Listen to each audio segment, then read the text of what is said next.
Welcome back. The previous module had given you a glimpse of the concept of school counseling and had made you realize the needs of the same.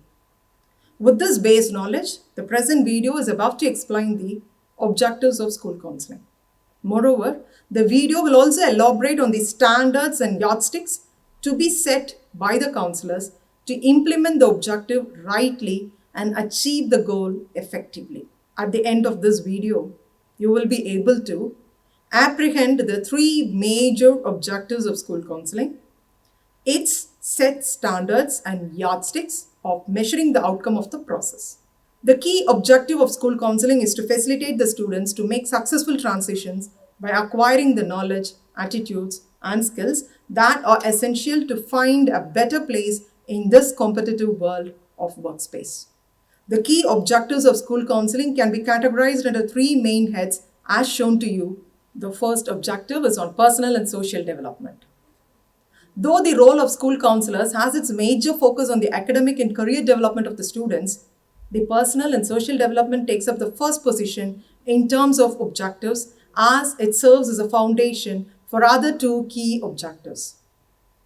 Self-awareness is one key trait that helps a student to understand himself, analyze his abilities and interests, recognize the influence of the environment on him, and vice versa. Thereby, suitable adjustments can be made. One major task of a school counselor is to build a proper philosophy of life among the student population so that he grows to live as a better citizen.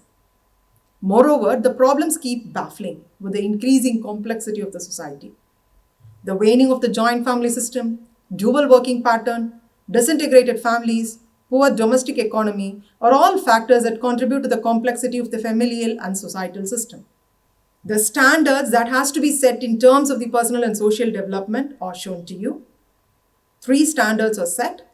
The first one is the students are to make decisions, solve problems, set goals, manage time, and adopt suitable strategies to achieve set goals.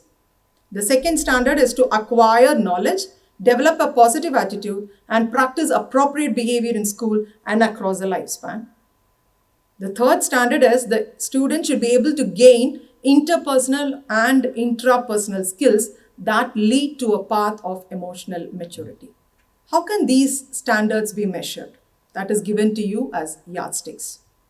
The yardsticks of the personal and social adjustments are developing positive attitude towards their environment in particular and life in general, acquiring and practicing decision making, problem solving, and coping skills, building up resilience to bounce back to normal in adverse situations, identifying and expressing feelings, emotions in an appropriate way, demonstrating suitable behaviors in groups and use tactics to get along with others, taking up the responsibility of their own behavior and become self-directed, recognizing personal limits, boundaries, rights, duties, and responsibilities, and act accordingly.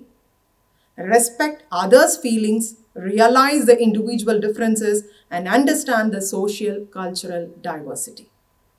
So, now let us move on to the second one, the academic development. As already mentioned, academic development is a prime focus of school counseling in terms of the school administration. Counseling is needed to help the students foster his abilities, potentials, and skills in acquiring knowledge without difficulty. Hence, a student should be helped in developing good study habits, realize their aptitude, and nurture right attitude towards studies. Last but not the least, the student should be able to select their educational courses that suit to his or her needs, interest, and abilities. Moreover, counseling should see to that the learning in the classroom of every student is made adjustable to the needs, interests, and abilities and learning styles pertinent to each and every student of the class.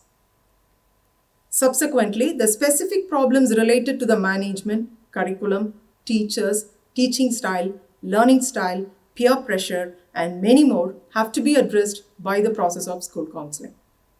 Any inadequacies in the above mentioned area should be identified at the earliest, and strategies to be implemented in resolving it should be implemented.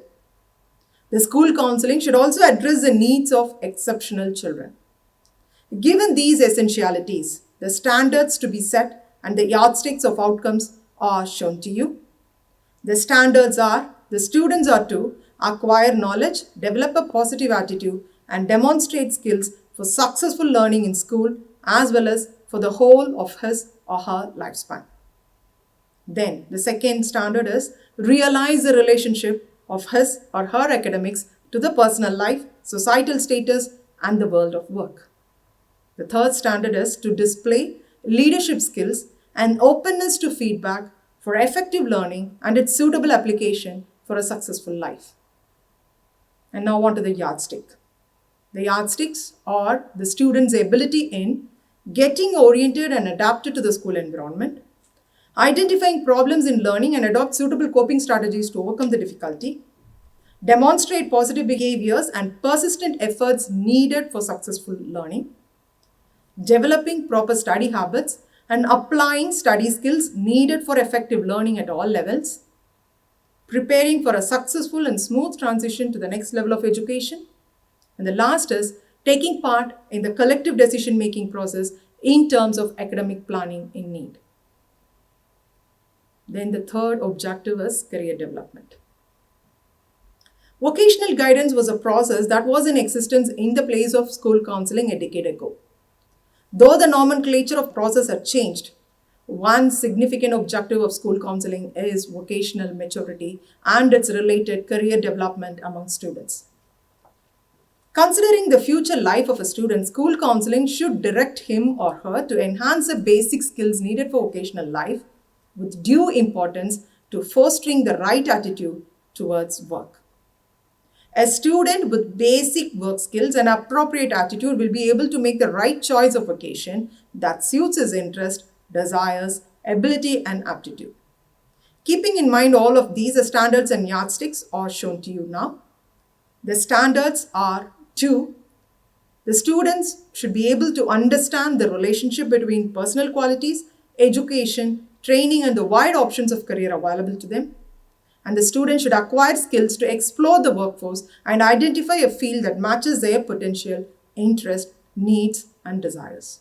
Yardsticks are the student's ability in realizing their talents, abilities, interest, and aptitude relating to the workforce, exploring career option in terms of conventional and contemporary perspectives, identifying a career of their aptitude and interest, being aware of the needed skills to enter into the workforce, and knowledge of how do they get it, getting involved in teamwork and fostering interacting skills, recognizing the importance of commitment and taking up the responsibility of their efforts, recognize that the workforce of today requires lifetime learning and incessant acquisition of updated knowledge and skills.